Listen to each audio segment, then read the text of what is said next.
Foreigners, you know, are always so fond of telling us that our little island is so steeped in history. And what we tend to forget, usually because we're busy gathering up the compliments, is that our little island is also soaked in blood.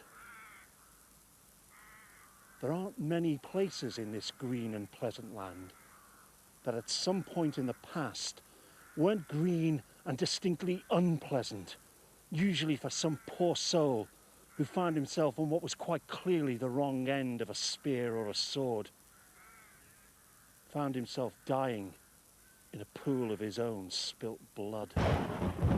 We're all afraid. We all live out our own brief and brittle lives on the very lip of the abyss, and all our lesser fears are gathered together in that one great fear of dying. The deliberate battlefield slaughters, the miscalculated murders on lonely moonlit moorlands or in courtier-crowded castles, all have this in common. All their victims went down into the darkness in an ecstasy of terror. And terror, in all its bestial brutality, in all its refined sophistication, was the stock in trade of those who made money amidst other men's fears.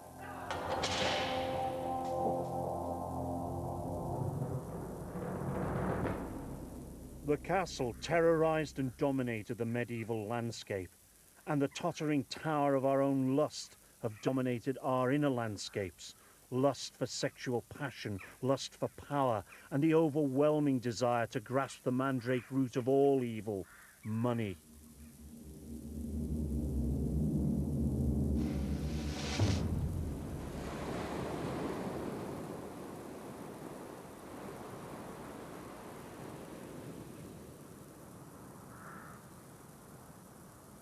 You know, throughout the 16th century, and for that matter, through most of the 17th, the coastal townships of the west of England lived under the ever-present threat of a raid by Barbary pirates.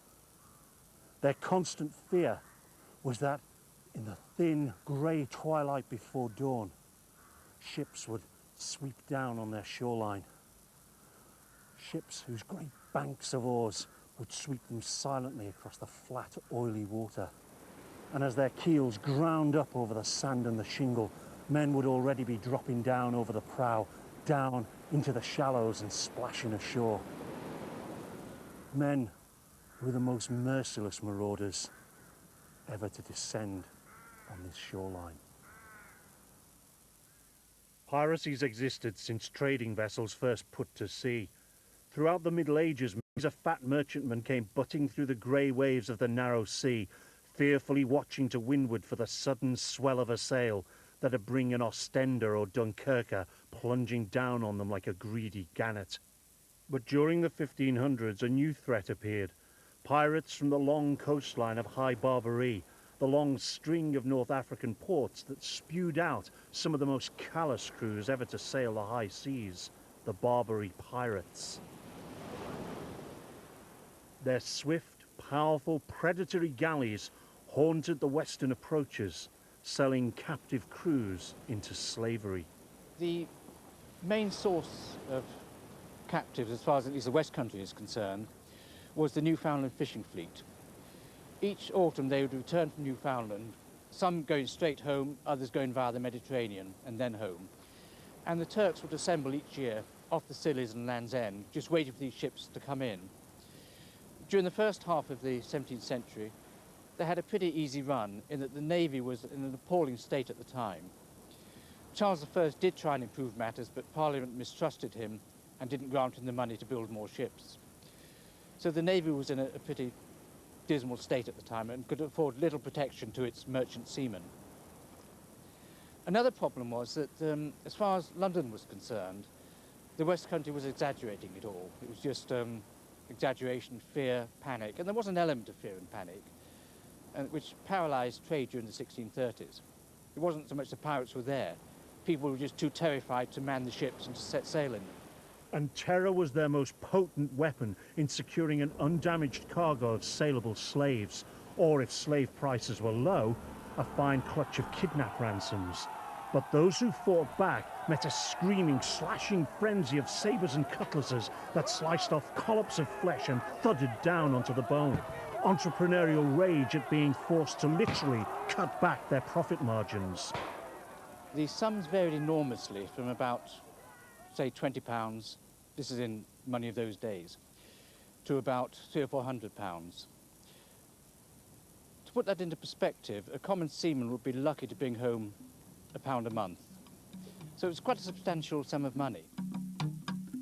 The parish records of the West Country contain thousands of humble petitions to the great and the good, begging for money to help raise a rescue ransom for captive parishioners who'd been enslaved by the Barbary pirates, or who were rotting in some hellhole dungeon on the shores of the Med.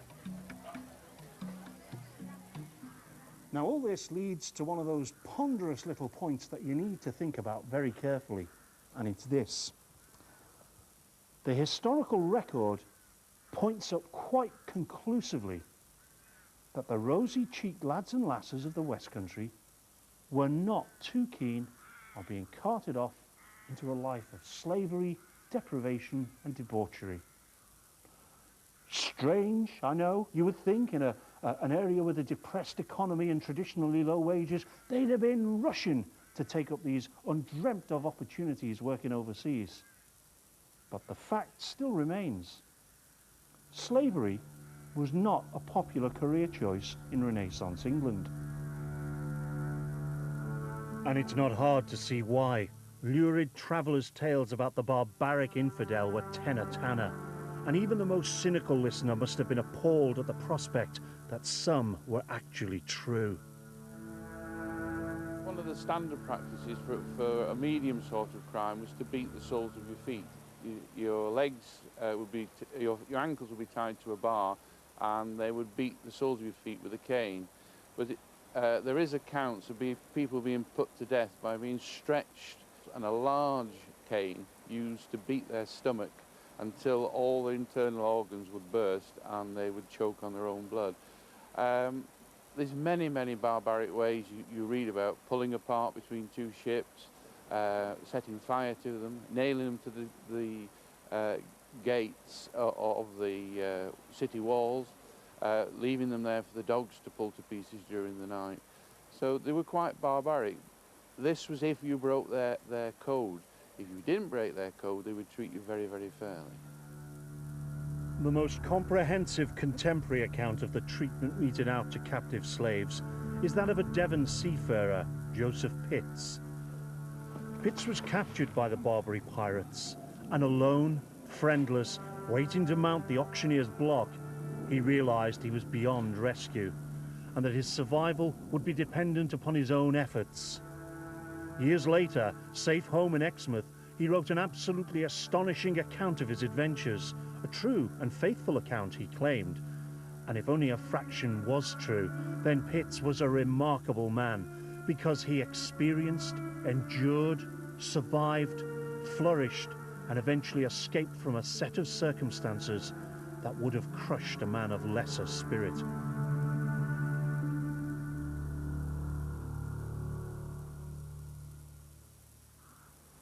But what shocked him about what he saw in Algiers was the casual, capricious brutality of it all.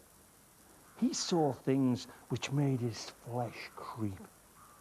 People, not just with their ears cropped off, well, they did that back home in England. Oh no, he saw people with their hands cropped, with their eyes burnt out with red-hot pokers, other people burnt alive, people nailed to walls as a punishment. And the one that really fazed him, the one that really spooked him, was when he saw a fellow slave who'd attempted to escape being led through the streets, a human candelabra, with candles placed upon his shoulders and in the palms of his hands. But not just placed any old how, but carefully placed into sockets that had been drilled specially into the bones of the prisoner. You can understand why Joseph Pitts was keen to get away. In the course of his captivity, Pitts was actually owned by 3 separate masters, and he set out to curry favour with them. he won their confidence by converting to Islam. He actually became the first Englishman ever to make the Hajj pilgrimage to the holy city of Mecca, the birthplace of the Prophet Muhammad. As his position improved, so too did his chances of effecting an escape back to his own world. That appears to have worked for Joseph Pitts, because he was allowed to write a letter back to his father, asking that his father pay a ransom to bring his son back home.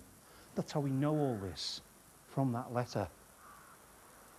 But his father flatly refused to pay. Eventually, poor old Pitts was forced to take his own chance.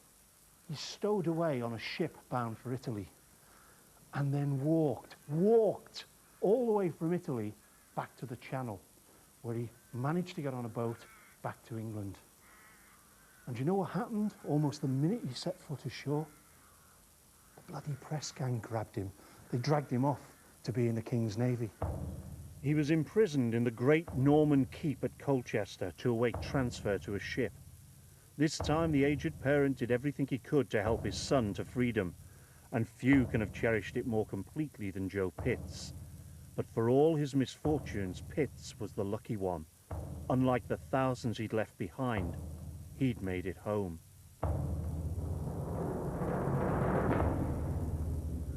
The problem persisted for the best part of 2 centuries. It didn't finally recede until the French eventually captured Algiers and held it, and that more or less put an end to the problem. It was a long time for the people of the coastal towns to wait to be able to sleep peacefully in their beds at night. But after 2 centuries, that's what they were able to do. Unless you lived in the village of Goudhurst.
In an age when the impoverished lower orders were denied most of life's little luxuries because of punitive import duties, the men who brought those luxuries up the beach and offered them at prices everyone could afford were always going to be popular heroes. Even when they made you an offer you couldn't refuse. Well, I'm afraid it was extremely violent. The particular gangs that haunted the Kent and Sussex area behaved like a modern mafia. They terrorised the local community, they held people to ransom, and it was indeed a very savage business. And there were none more savage nor more vicious than the gentlemen of Kent and Sussex. And amongst those gangs, few had a reputation to compare with the notorious Hawkhurst gang. They were prepared to burn down your property, torture you, murder you, or indeed, and this is not the holiday that it may sound, indeed ship you off to France, because they might, for example, if they put you in an English uniform and shipped you off to France at a time of war, then they might as well have killed you themselves. The gang had a grim sense of humour. The reward notices were a joke. Able to muster hundreds of armed and dangerous men in a matter of hours, they were, for all practical purposes, above the law. Of course, one of the problems about living in the 18th century was that in matters relating to the criminal coercion of large numbers of the lower orders, the government were about as helpful and as sympathetic as a car clamp company. So not surprisingly, it was in the same spirit of bulk cropper bravado that the good citizens of Goudhurst decided they'd do something about the situation. They tooled up to take care of the problem themselves. Now, strictly speaking, that was as totally illegal then as it is now. But the bottom line was, they had no alternative. Enough was enough. In 1746, 7 samurai came to Goudhurst. Well, it was actually a single soldier, but the result was the same. Well, the Hawkhurst gang was obviously based around Hawkhurst itself, but several of the leaders came from Goudhurst or had built houses from their profits in Goudhurst, so they were very interested in the place. The people of Goudhurst, however, decided to oppose the Hawkhurst's activities. They organised themselves under a former soldier called Sturt. They practised shooting, they melted lead for bullets, and they got ready to repulse the Hawkhurst gang. The leader of the Hawkhurst gang, who at that time was Thomas Kingsmill, was furious about this. He declared he would march against the people of Goudhurst, capture them, slaughter them, burn the town, and triumph. What actually happened, of course, was that the people of Goudhurst were so determined that they won an incredible defeat for this invasion. And moreover, they killed the brother of the leader of the gang. So it really was a total victory against the Hawkhurst gang. So the sterling efforts of the Goudhurst militia had finally rid their town of the terrorism of the Hawkhurst gang. But you know, their good fortune was simply somebody else's bad luck, because the smugglers regrouped, and it wasn't long before they re-established their reign of terror on weaker, more wobbly communities. By 1747, they'd re-established their reputation to such a degree that in all their old bumptious arrogance, they decided they were capable of taking a slap at the customs house itself, right in the middle of Poole Harbour. Running the channel from Guernsey, a Hawkhurst ship, the Three Brothers, was taken by a revenue cutter. The cargo of rum, brandy and tea was taken to Poole and locked in the customs house for safekeeping. The 7 smugglers on board, who came from Chichester, but were involved with the Hawkhurst gang, they managed to escape and return to Sussex with the bad news. And a council of war was held in West Sussex, and 30 smugglers from Kent and Sussex who had invested in this cargo pledged that they would come down to Dorset and retrieve their goods by whatever means was necessary.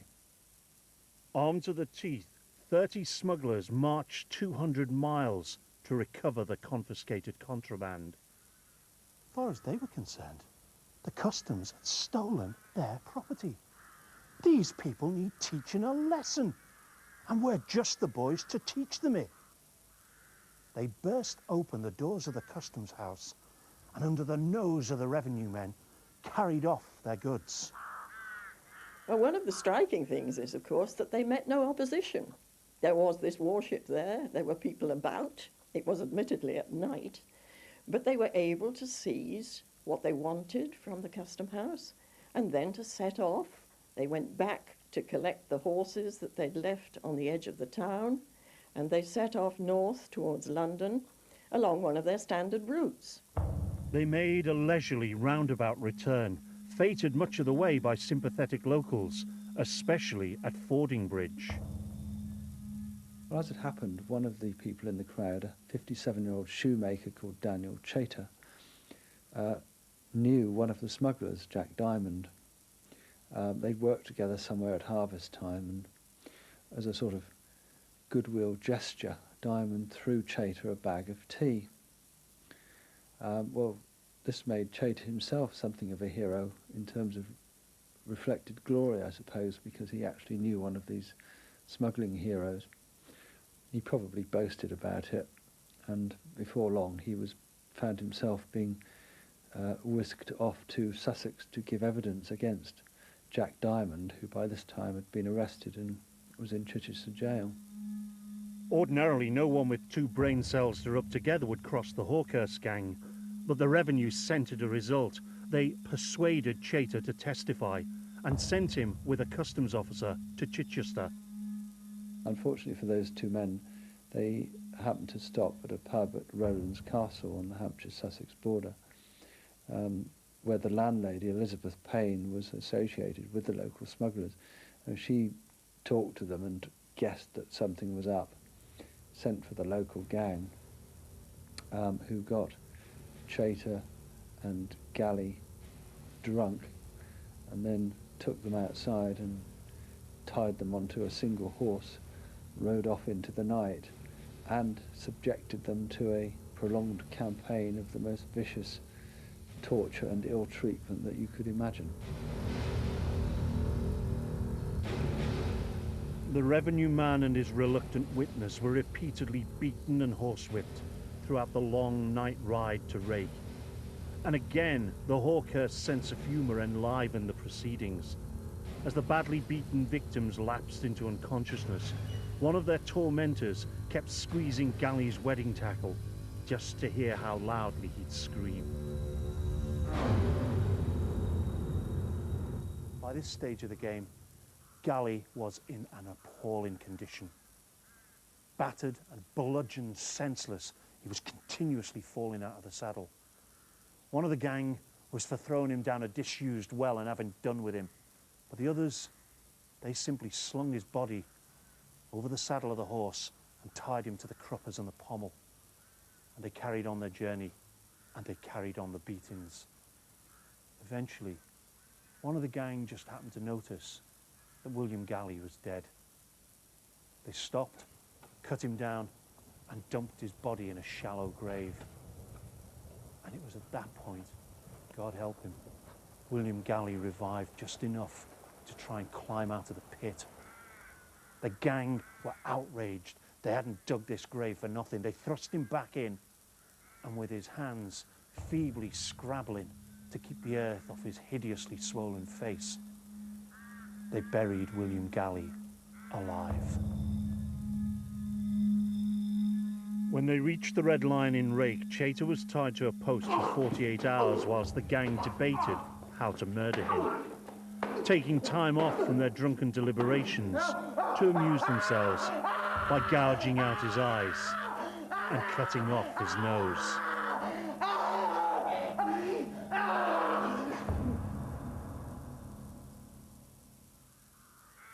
The gang wanted Chater to suffer as much as possible.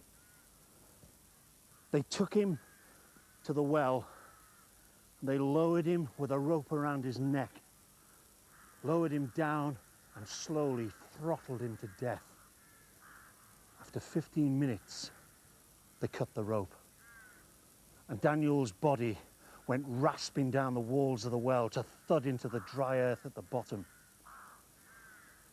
But echoing up out of the darkness came the faint feral noises, the grunts and cries of an animal in an extremity of pain and fear. God alone knows how, but Daniel Chater was still alive. They began to hurl rocks down on top of him. Other members of the gang went and manoeuvred a great stone gatepost out of a wall, carried it to the lip of the well and tipped it in on top of him. And in a strange way, it was the last mercy that Daniel Chater ever knew in life, because it severed his leg from his body. And as he lay there, his femoral artery pulsing his blood out into the darkness of the damp clay, Daniel Chater finally passed beyond the reach of his tormentors. But one man couldn't live with his conscience. An anonymous letter tipped off the authorities, who quickly made arrests. The gang was doomed. 10 died in prison and 35 on the gallows. But not the smuggler who tossed the tea to Chater. Having turned king's evidence, he survived. The custom of the time was that you were not merely hanged for these sorts of crimes, but you were also gibbeted. That's to say, after you'd been hanged, your body was hung in chains. And as a preliminary to that, the night before you were going to be hanged, you had to be measured for your chains. And this really put the fear of God into the unfortunate smugglers concerned, one of whom died overnight, one presumes, of fright at the thought of what was to happen.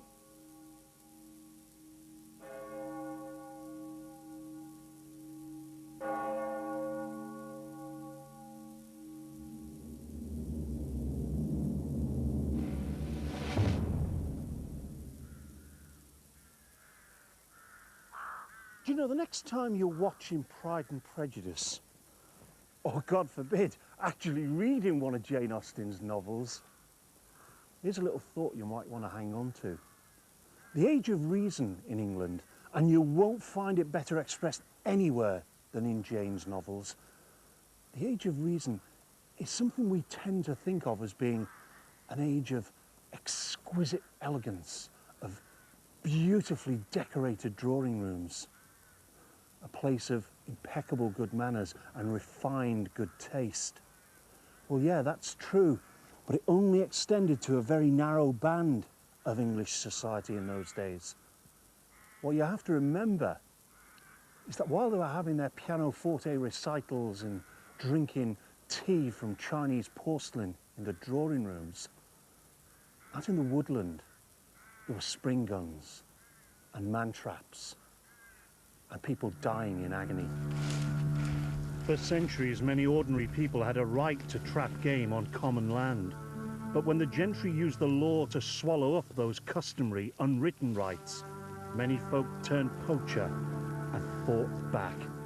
It was a pretty brutal business, actually. Both sides of this war, and it really was a war, had a range of weapons.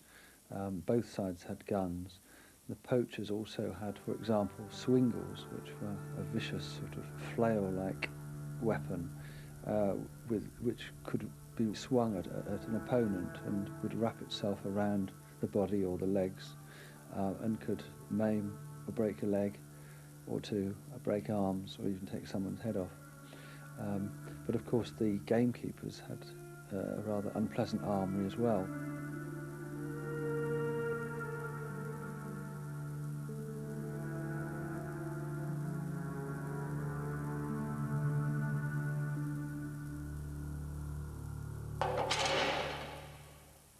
Those who walked by night needed to do so with extreme caution. If they were unlucky enough to stumble into an effectively concealed network of man-traps, they could be appallingly, fatally mangled and mutilated. In one night in 1785, a keeper went into his woods and found 3 men in the traps. 3 men with their thigh bones snapped like dry twigs, and a 4th further down the track, crushed and asphyxiated to death in the body squeezer. For a start, it would be extremely painful, and the circulation to the rest of the leg would be cut off by the trap pressing on the blood vessels.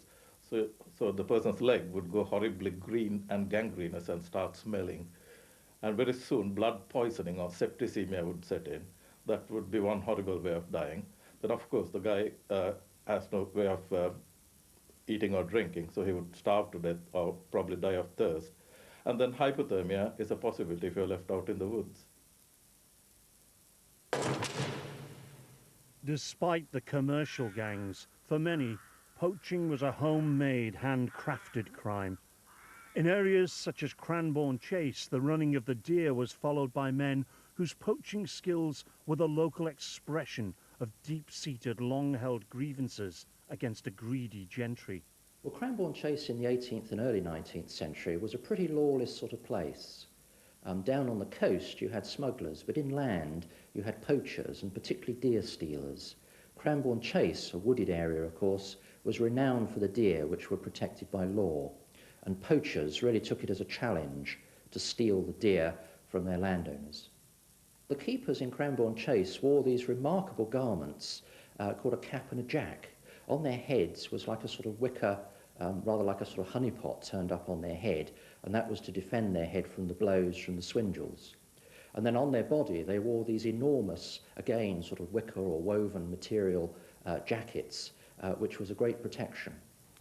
But if you're prepared to set lethal booby traps to protect your sport, tragedy is inevitable.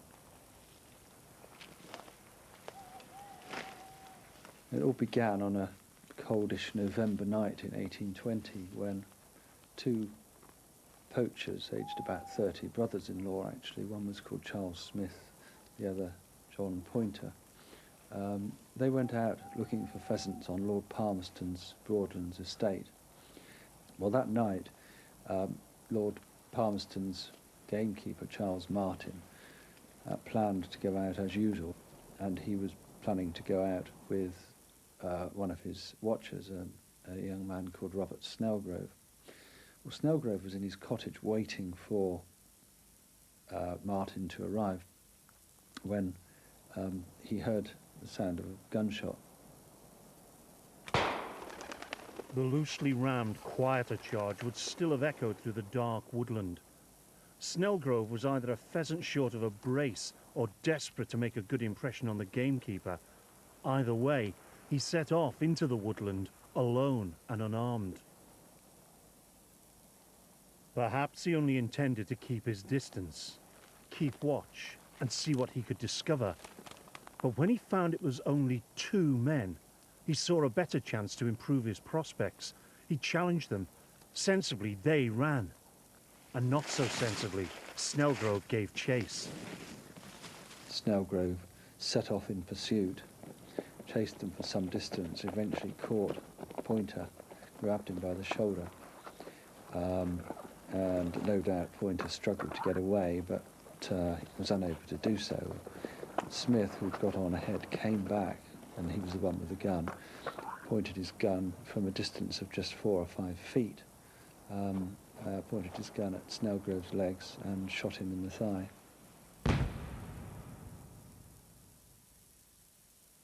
Magistrates would sometimes acquit local men, but as they panicked and ran, they knew this night's work would mean the Hessian hood and the long drop. They must have prayed Snellgrove would bleed to death, but even as they ran, he was crawling and dragging himself home, determined to name his attackers. Pointer was quickly arrested, and to save his own neck, he basically turned King's evidence and agreed to testify against his brother-in-law. Although he did try to reverse that at the trial, to be fair. But Charles Smith made good his escape and in fact remained on the run for a whole year, despite the offer of rewards totalling 30 guineas for information leading to first his arrest and also to his conviction. But he was eventually arrested in his bed, actually, in his lodgings in Southampton. Was put on trial at the Lent Assizes at Winchester in 1822, and then was sentenced to death. After the hanging, Smith's body was taken by friends and family and buried in North Baddesley churchyard, where 100 years later, Lord Palmerston's grandson, dismayed at persistent local sympathy for Smith, erected another memorial beside the original, retelling the tale and damning Smith in the eyes of posterity. But I'd like to erect my stone, one that recites the old adage that the law locks up the man or woman that steals the goose from off the common, but leaves the greater villain loose that stole the common from the goose.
This might surprise you, but highway robbery's been around, well, ever since there were highways. But in the late 1600s, the trade entered its heyday, and it also entered our folklore. The reckless moonlit ride, the cry of, "Stand and deliver!" But how much of it is just a folk tale? How much of it is really true? Shall I tell you something? I think that most of us have got this romantic notion about highwaymen. I mean, we all like to imagine that they were well-mounted, roguish gentlemen thieves who'd quietly relieve the well-heeled traveller of his trinkets and then gallop back to the old Dog and Trollop Inn just in time for last orders and a long night spent rogering lovely little Joanna, the landlord's daughter. Well, a chap can dream, can't he? But the sad reality is that life as a footpad or a highwayman was anything but romantic. In fact, it was generally about as romantic as moonlight over Middlesbrough. England at that time was different countries than we know today. Roads were just beginning to develop. There were possible to get maps which would show how to get from one to another. That developing. The flintlock pistol, of course, had also been recently invented. So you suddenly got a situation where there was methods for the common man to procure something we could use to frighten other people. And perhaps most importantly of all, of course, there was no police force at that time. The authorities, as such, were little town constables, if you like. Each town had a man who was responsible for law and order, but not inclined to go out at night and probably not terribly good at his job. So with the Civil War on and a lot of the population, not just the ordinary members of the population, but also the nobility, having no means of income, let's rob those that do have. Hence there was the climate and situation in which the highwayman developed. The most famous highwayman was Dick Turpin, a vicious psychopathic thug if ever there was one. How on earth did he become a romantic legend? The man who was responsible for it was the kind of Geoffrey Archer of his day, a writer called W. Harrison Ainsworth, who wrote very popular novels about contemporary and historical characters. And there was a highwayman at the same time called Swift Nix Nevison, who actually did have a black horse and did ride to York, much as the legend which is now attached to Dick Turpin says. But Harrison Ainsworth, for reasons best known to himself, perhaps he sensed that Turpin was potentially a more interesting character, grafted this entire story of Swift Nix onto Turpin, and Turpin became a legendary figure thereafter. Got nothing to do with actual life. This novelist really created the character of Dick Turpin, complete with Black Bess and stealing money from the rich to give to the poor. All that is down to Harrison Ainsworth. Turpin worked out of Waltham with the notably vicious Gregory gang. He afforded them hours of innocent amusement by robbing houses and roasting bottoms, his favourite trick being to hold women on the fire until they gave him whatever it was he was after. Clearly a thoroughly likeable chap who just charmed women out of the trees. And of course, he wasn't much better at his professional relationships either. When the members of his Waltham Abbey gang found themselves grassed up to the authorities and banged into clink, they were at a complete loss to understand why it was that Tricky Dicky had been the only member of their gang to evade capture. Strange that. He was not this romantic figure who ran through the countryside stealing money from the rich to give to the poor. In fact, he was a fairly unpleasant-looking man who had started life as a butcher, and in fact later became known to people as the butcher highwayman, who began initially by rustling cattle and stealing other people's supplies of meat, realised he'd found a way of making some money, and began then to play on people, travelling people. But he wasn't just a matter of travelling people, he would also attack people in their houses. Not a nice man at all, not the hero that we know, and came to an unpleasant end, as he well deserved. Turpin was a cowardly, contemptible thug who gave free rein to his dangerously explosive temper, an infamous temper that led to his downfall. Most of the area in which he worked was around the Epping Forest area, and in a fit of temper one day he actually killed one of the forest wardens. Realising that this would bring the weight of law such as it was after him, he went to York. He didn't ride to York, as legend was having. I mean, ambled would probably be the closer word. He eventually arrived there, settled down under an assumed name.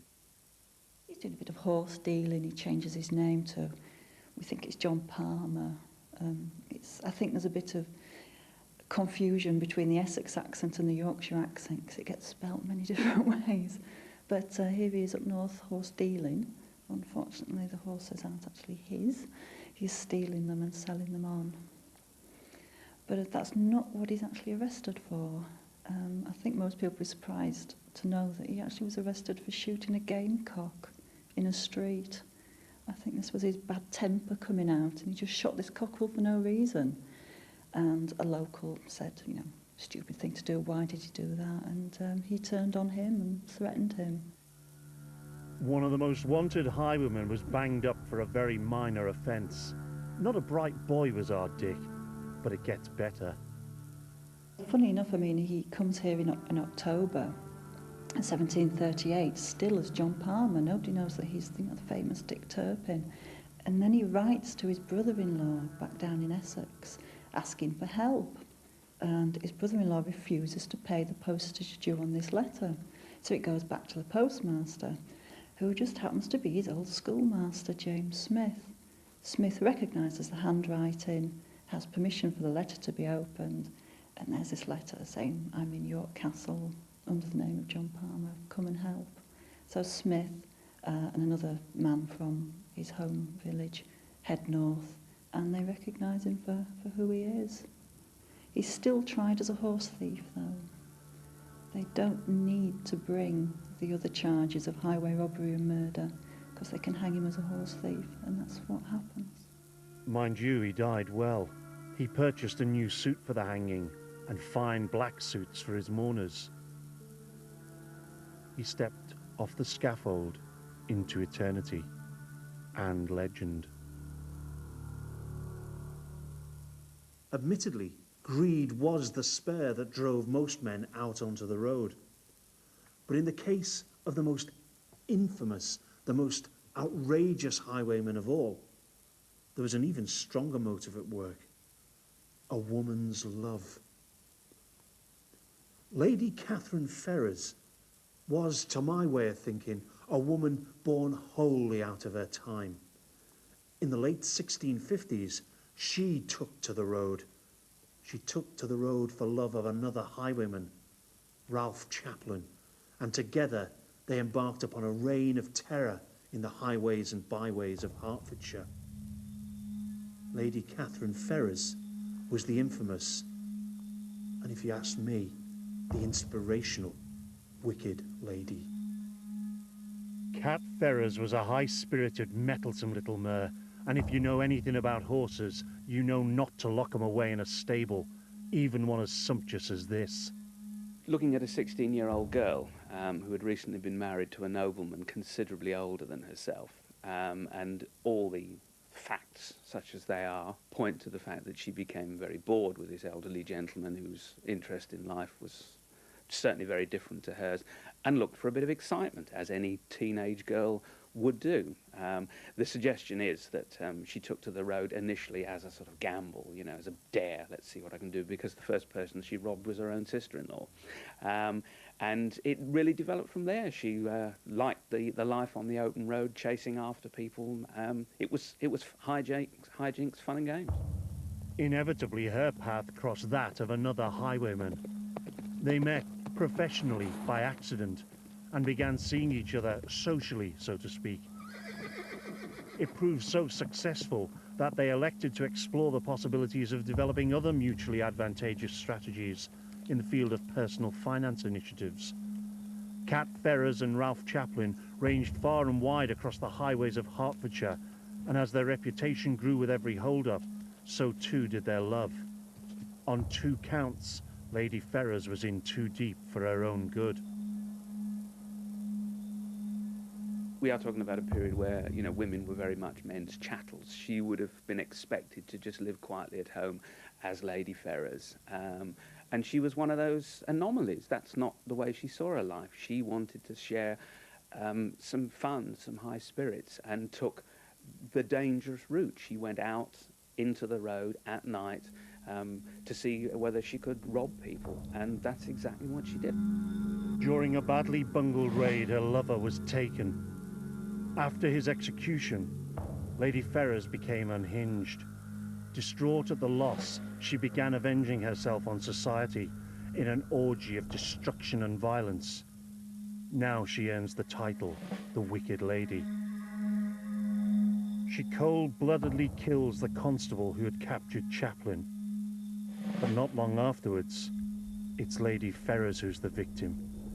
A sudden spurting flash of a pistol shot, followed by the warm wetness of blood tracking across her belly. At dawn the next morning, servants spotted her horse running loose across the mist-shrouded fields about the house. When they finally caught it, they were aghast to discover that the saddle and the saddle cloth were crusted and caked with dried blood. Fearful for their lady, they began to search. Eventually, they found her. They found her lying, still booted and cloaked, in the secret entrance to her own chamber. Lady Catherine's tale had ended as it was always bound to end from the very beginning, with the Wicked Lady lying dead in a pool of her own spilt blood.